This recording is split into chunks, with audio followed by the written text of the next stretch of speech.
ओम शांति। एक बार एक राजा अपने मंत्रियों को बोलता है कि मुझे एक ऐसा मंत्र चाहिए जो मुझे बड़ी से बड़ी परिस्थिति में काम आए।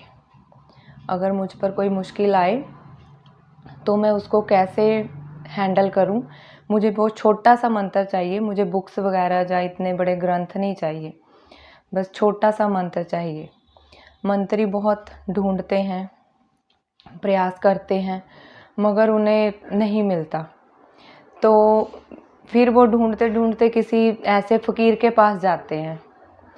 तो फ़कीर बोलता है कि मुझे भी किसी ने जो अंगूठी दी थी, इस अंगूठी के अंदर एक कागज़ है, कागज़ के ऊपर लिखा हुआ है मंत्र कोई। मैंने भी नहीं आज तक खोला क्योंकि मेरे ऊपर कोई ऐसी परिस्थिति आई नहीं। तो जे आप अंगूठी राजा को दे देना। उसने एक बताया कि मेरी एक शर्त है कि ये अंगूठी का कागज़ तभी निकालना जब बहुत बड़ी समस्या, बहुत बड़ी परिस्थिति राजा के ऊपर हो, तभी, नहीं तो ये काम नहीं करेगा मंत्र जो उस कागज़ पे लिखा हुआ है। तो मंत्री आकर के राजा को दे देते हैं अंगूठी और राजा पहन लेता है। फिर राजा सोचता है खोल कर देखूं ना देखूं, मगर फिर राजा बोलता है कि अगर मैंने खोल ली तो वो परिस्थिति नहीं, जब है ही नहीं मेरे ऊपर परिस्थिति, मैंने खोल ली तो फिर वो ये काम नहीं करेगा मंत्र। एक बार फिर पड़ोसी राजा ने राजा के ऊपर हमला कर देता है, तो उसका राज्य छीना जाता है। राजा एक अपनी सैनिकों की छोटी सी टुकड़ी के साथ भागा फिर रहा होता है इधर उधर। वो अपनी बीवी और बच्ची को लेकर जा रहा होता है, तो रास्ते में वो भी मारे जाते हैं। थोड़े से सैनिक बचते हैं, वो भी मारे जाते हैं। अब राजा अकेला भाग रहा है, तो बाकी दुश्मनों की जो सिपाही हैं वो राजा को ढूंढ रहे हैं पीछे पीछे। तो जब वो देखता है कि पीछे दुश्मन के सिपाही और आगे खाई, वहाँ पर रुक जाता है। अचानक उसको याद आता है कि मेरे पास तो वो फ़कीर ने अंगूठी दी थी। यो अंगूठी जब वो खोलता है तो उसके ऊपर लिखा होता है, ये वक्त बीत जाएगा। वो इतना मगन हो जाता है उस शब्द में कि मतलब उसको याद ही नहीं रहता कि मेरे पीछे दुश्मन लगे हुए हैं या फिर आगे खाई है। वो वहीं का वहीं खड़ा रह जाता है और जो दुश्मनों के सिपाही होते हैं वो कहीं और निकल जाते हैं, तो राजा बच जाता है। फिर वो जाता है, अपने सिपाही इकट्ठा करता है, अपना एक छोटा सा राज्य बनाता है और फिर दोबारा वो उस राज्य के ऊपर हमला करता है, अपना पुराना राज्य भाग्य वापस लेता है। और लोग जब उसकी जो भी लोग वहाँ के होते हैं, उसकी प्रजा होती है, वो बहुत राजा को प्यार करती है, सिफ़त करती है राजा की कि हमारा राजा वापस आ गया, उसने हमारा सारा कुछ वापस लौटा दिया। और हाथी के ऊपर बैठकर उसकी यात्रा निकाली जाती है शहर में। फूल मालाएं पहनाई जाती हैं, प्रशंसा की जाती है राजे की। तो ऐसा देखते देखते वो फिर से अंगूठी निकालता है। उसके ऊपर लिखा होता है, ये वक्त बीत जाएगा। इसका मतलब ये है कि ये जो वक्त है खुशी का, गमी का, ये स्टेबल नहीं है, ठहर नहीं सकता वक्त, वो बीतता जाएगा। अगर खुशी का है वो भी बीत जाएगा, अगर गमी का है वो भी बीत जाएगा। जैसे हमारे ऊपर कोई परिस्थितियाँ आती है, हमारे हिसाब किताब है ना, हमारे हिसाब किताब किसी के साथ है। अगर किसी के साथ हमारे हिसाब किताब हैं तभी वो आदमी हमें मिलेगा। जैसे पति पत्नी हैं, बच्चे हैं, ये भी हिसाब किताब लेने के लिए आते हैं। जैसे एक बार एक किसी के बच्चा पैदा होता है, दूसरे दिन उस पता चलता है कि बच्चे के दिल में छेद है और डॉक्टर बोलता है कि ये 5 लाख रुपया लगेगा। बच्चे के माता पिता गरीब होते हैं, तो वो ऐसे बच्चे को अब बचाना भी है। वो बहुत कोशिश कर कर रिश्तेदारों से मांग कर 5 लाख इकट्ठा करते हैं। ऑपरेशन हो जाता है और ऑपरेशन के 2 दिन बाद बच्चा मर जाता है। ये क्या था? वो बच्चा क्या लेने आया था? माँ बाप ने पिछले जन्म में उनसे कुछ रुपए लिए होंगे जो बढ़कर 5 लाख हो गए, या 5 लाख ही लिए होंगे, तो वो अपना हिसाब किताब लेने आया था। जब हिसाब किताब पूरा हो जाता है तो उससे हमारा नाता टूट जाता है, जहाँ फिर हम दूर हो जाते हैं, जहाँ हमारा प्यार बन जाता है, कुछ भी हम बोल सकते हैं। ऐसे ही मतलब जे हिसाब किताब जो होते हैं, जे हमारे पुराने जन्मों के भी होते हैं। अब हिसाब किताब के बारे में तो हमें पता चल गया। अब बात इस पर आ जाती है कि अभी जो है हम अपने नए अकाउंट्स ना तैयार करें, नए हिसाब किताब ना तैयार करें। नए हिसाब किताब का मतलब ये है कि अगर हमें कोई कुछ भी बोलता है, कहता है, हम दोबारा उसका आंसर ना दें, एक न्यू बॉन्डेज ना तैयार करें, क्योंकि पुराने ही नहीं ख़त्म हो रहे। पुराने ही हिसाब किताब इतने ज़्यादा हैं हमारे कि वो ही नहीं ख़त्म होने को आ रहे। तो हम नए अगर क्रिएट करेंगे तो फिर उनका हिसाब किताब वापस आ जाएगा, फिर आ जाएगा, आगे आगे। नए बॉन्डेज हम ना तैयार करें। ऐसे भी एक छोटी सी स्टोरी है कि एक बार एक फ़कीर होता है।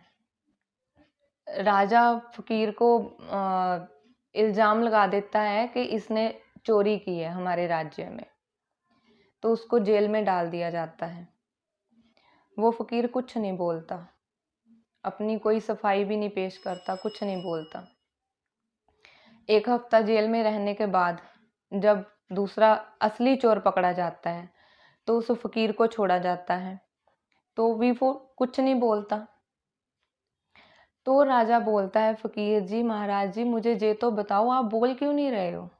आपने अपनी बेगुनाही क्यों नहीं साबित की, या आपने कुछ बोला क्यों नहीं? तो फ़कीर बोलता है कि मैं क्या बोलूं, ये मेरे हिसाब किताब पिछले जन्म के थे। अब तो मुझे पता है मैंने कुछ नहीं किया, मैं कुछ नहीं कर रहा। अब तो मैं परमात्मा की भक्ति में लगा हूँ, मैंने कुछ नहीं किया। ये मेरे पिछले जन्म का हिसाब था जो क्लियर हो गया। अभी बोलकर मैं नवा ना क्रिएट करूँ।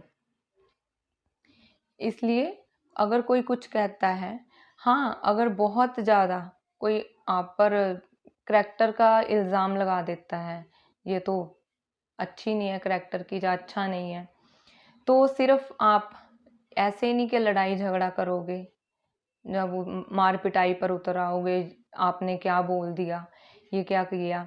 आपने सिर्फ ये बोलना है कि मेरा ये नहीं है, मैं बिल्कुल अच्छी हूँ, सही हूँ। बस अपनी थोड़ा सा, जिसमें थोड़ा सा हो, थोड़ी सी अपनी सफाई पेश की और बस ख़त्म। लड़ाई झगड़ा नहीं करना, कुछ गलत नहीं बोलना, कुछ ऐसा नहीं करना। अब बात यह है कि हिसाब किताब आते किस लिए हैं? आने भी चाहिए या नहीं? आने चाहिए, तो आते हैं। तो हम उनको थोड़ी बुलाते हैं हिसाब किताब को, हम आह्वान नहीं करते हिसाब किताबों का, वो खुद ही आते हैं हमारे कर्मों के साथ। हिसाब किताब अगर ना आए तो हमें कुछ शिक्षाएं ना मिले। पहली शिक्षा ये है कि जे हिसाब किताब आते हैं तो वो हमें हल्का करता है। हिसाब किताब क्लियर हो गया, हम हल्के हो गए, मन पे कोई बोझ वो हल्का हो गया। उसके बाद आ जाता है, हिसाब किताब अगर आते हैं तो हमारी मानसिक स्थिति मजबूत होती है। हम मजबूत होते हैं क्योंकि जब हम पहले थे, जब हिसाब आया, उसके बाद क्लियर हुआ, तब हमारी स्थिति कुछ और हो गई। जब हिसाब आया तब और थी स्थिति, जब हिसाब होकर फिर हम देखते हैं अपने आप को, वो हमारी स्थिति कुछ और हो गई। ये हमारी मानसिक स्थिति मजबूत करता है। उसके बाद आ जाता है पास विद ऑनर का सर्टिफिकेट।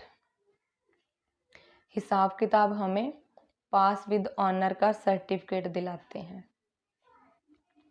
कैसे कि आपने क्लियर कर दिया, आप तो नहीं, आपके मन में कुछ भी है।